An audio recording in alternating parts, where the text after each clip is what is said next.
would you think, masasabi mo ba na mas okay sa lalaki yung madaanan nila yung may away talaga? Oo, sa tingin ko talaga, magandang, Sasuggest mo ba? dapat nasasapak talagang lalaki. At kasi doon ko rin na-check yung mga ugali ko dati. Naalala ko yung una akong nasapak sa school. Elementary ako noon, bata ako pa talaga, di ba?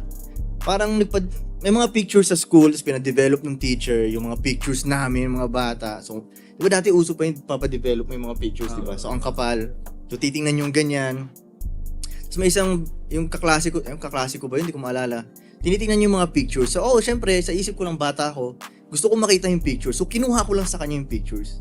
Hindi ko naman alam pa yung mga manners pa na gano'n na magpapaan. Hindi ka nagpaalam? Direct Oo, kasi sa akin, gusto ko makita yung pictures. Akin na yan, parang gano'n, di ba? Tingnan ko to.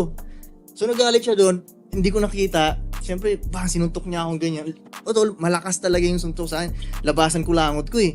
Kasi dinala ako sa sobrang lakas ng suntok sa akin. Dinala ako sa clinic para ipacheck ako mga ganung shit. So pagdating noon, may salamin doon, tinignan ko, kaya na, labas na yung mga kulangot ko lakas ng suntok. Pero hindi ako na-knockdown naman, ganun. Nung pagtapos nun, nagkaroon ka ba ng isip na babawi ako, parang gano'n? Hindi sa babawi, alam kong mali din ako eh. Na-check ko rin. Kaya nga, nasapak okay, ako eh. Na-analyze mo na siya. Parang minsan, pag masasapak ka, minsan mache-check mo rin, ba't ako nasapak, di ba? Kung ano ba yung nagawa mo. Baka mali naman talaga ako, di ba? Ganun. So, may bumaba yung kaklase ko doon sa clinic. Sabi ng kaklase ko, nasabi daw ng teacher namin, na parang deserve ko daw masapak kasi masama rin yung ugali ko. Pero naisip ko, naisip ko talagang deserve ko nga kasi inagaw ko lang bigla yung pictures eh, di ba?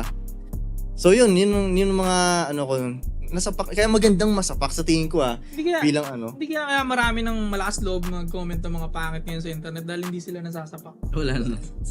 Hindi, totoo yun. Kasi dati, magdadalawang isip ka bago mag-talk shit. Kahit sa court. Oo. Kasi dati, sa court lang naman yung social media eh. Diba? Doon ka lang makakuha ng mga balita, mga chismis, sinug-away, ganyan. Magdadalawang isip ka bago magsalita mo na dahil may kamao na parating eh. Alam mo yun? Yun. Pero sa swerte ngayon ng mga